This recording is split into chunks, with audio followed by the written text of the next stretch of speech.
का हो भैया, कहाँ जाता है? जय राम। अरे जय राम भैया। अरे हम जात है जौन भाई चुनौना बाटे और आज जात है हम वोट डारे। हे भैया, अब की हम रेखा कुशवाहा जौन राज कुशवाहा मेहरारू हैं उन्हें जितौबे। अच्छा अच्छा, अरे बड़ा बढ़िया आदमी है। हाँ बहुत बढ़िया। हे भैया पढ़ा लिखा है और जान लिया अपने ग्राम पंचायत पुरंदरपुर में यस प्रत्याशी केहू ना आए बा। अच्छा हाँ, हम तो सोचा था ये नहीं। हाँ बिल्कुल, अब की वोटवा नहीं देख बा।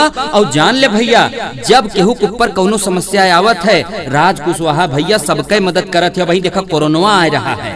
हाँ हाँ, देखा जाए सबके घरे घरे जाए पूछताछ के मदद के। बिल्कुल सबके मदद के रहे। और जान लिया दुखिया गरीबन की ताई ये भगवान है। हाँ बिल्कुल, आप सही कहा थे भाई। हाँ भैया तो आजमावा। हाँ, और जान लिया ग्राम पंचायत पुरंदरपुर है, ओके विकास करेगा तो यन से नी केहू प्रत्याशी बाय ना है। भैया सही कहा था। हम तो कहीं सबका चाहिए नहीं वोट दिए, प्रधान बनाओ गाँव विकास करा। बिल्कुल सही बात बा। देखा जोन राज कुशवाहा है, जोन इनके प्रत्याशी मेहरारू है रेखा कुशवाहा, वह जोन बटे उन्हों पढ़ी लिखी है, उन्हों समझदार है। और राज कुशवाहा भैया के तो का कहे बा, ये तो एकदम मान ले कि जनता तय पूरा रातों दिन लाग रहा थे। इनके फोन करा रहती हम 2 बजे तबो ये उठाए लेते और चट्ट दे मदद करे दौड़त। सबसे बड़ी बात ये बाटे पढ़ा लिखा है, पढ़ा लिखा जब प्रधान बने तो और ज्यादा विकास हो गाँव समाज। बिल्कुल सही कहा। और युवा आया है, युवा मन एक सोच तेज तर्रार होवे करत है, वह फैसला लेने देरी नहीं कर दी जाए। तो हम तो कहब कि अब की राज कुशवाहा भैया और रेखा कुशवाहा कहे जितावे बा,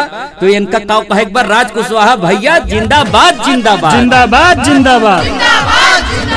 तो जी हाँ भाइयों बहनों माताओं, निवेदन है ग्राम पंचायत पुरंदरपुर से इस बार रेखा कुशवाहा को ही जिताएं। राज कुशवाहा की पत्नी रेखा कुशवाहा को हिलाएं। अगर चाहते हैं अपने गांव का संपूर्ण विकास, तो इनसे अच्छा कोई प्रत्याशी नहीं है। इस बार इनको ही प्रधान बनाएं। रेखा कुशवाहा करेंगी जो वादा पूरा करके दिखाएंगी।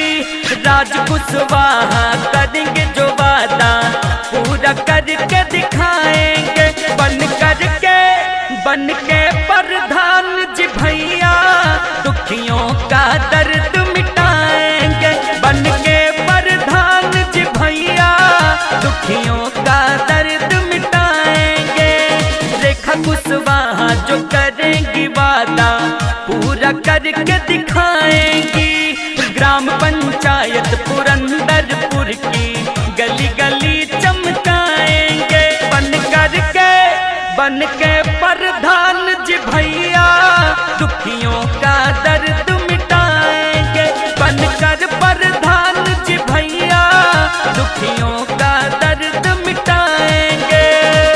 ए भैया, ए चाचा बहिनी दीदी काकी, अगर चाहत है अपने ग्राम पंचायत पुरंदरपुर चमक जाए और ये कई इतना विकास होए कि और कोनो गांव यही मेर न रहे, एकदम समझ लिया कि गांव का विकास पूरा होए अगर राज कुशवाहा जीती हैं, रेखा कुशवाहा जीती हैं।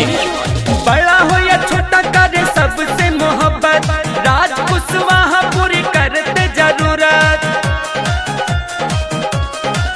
हाँ, बड़ा हो या छोटा करे सबसे मोहब्बत, भैया जी सबकी पूरी करते जरूरत। हर मुश्किल में ये साथ रहे, दुख दर्द ये सबका बांट रहे। हर मुश्किल में ये साथ रहे, दुख दर्द ये सबका बांट रहे।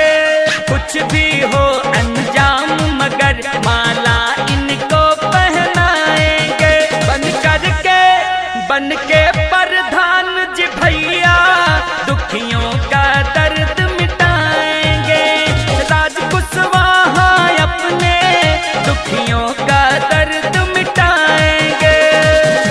वक्त बेवक्त साथ देता है तो वो है राज कुशवाहा। वक्त बेवक्त साथ देता है तो वो है राज कुशवाहा। जी हाँ, अगर चाहते हैं अपने ग्राम पंचायत पुरंदरपुर का विकास हो, हर दुखिया गरीब को मिले मदद, तो इस बार राज कुशवाहा को जिताएं, रेखा कुशवाहा को अपना प्रधान बनाएं। गाँव का ये अपने सम्मान बढ़ाएंगे, हुआ नहीं अब तक जो करके दिखाएंगे। गाँव का ये अपने सम्मान बढ़ाएंगे, हुआ नहीं अब तक जो करके दिखाएंगे।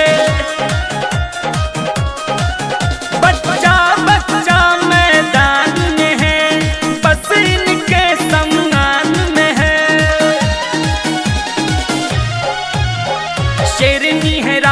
कुशवाहा अपनी जीत के अब की आएंगे। शेर है राज कुशवाहा अपनी जीत के अब की आएंगे। बन के प्रधान जी भैया दुखियों का दर्द मिटाएंगे।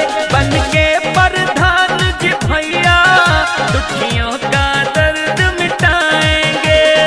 पढ़ा लिखा युवा कर्मठ ईमानदार प्रत्याशी अगर कोई है तो राज कुशवाहा की पत्नी रेखा कुशवाहा है। तो इस बार ग्राम पंचायत पुरंदरपुर के विकास के लिए रेखा कुशवाहा को जिताएं, राज कुशवाहा को हिलाएं। याद रखना इस बार राज कुशवाहा को ही जिताना है और अपना प्रधान बनाना है। मदद है करते गरीबों की हमेशा, इनके जैसा न प्रत्याशी कभी देखा। ए भैया मदद है करते गरीबों की हमेशा, इनके जैसा न प्रत्याशी कभी देखा। जो भी कहते हैं वो करते हैं, ना कभी किसी से भी डरते हैं।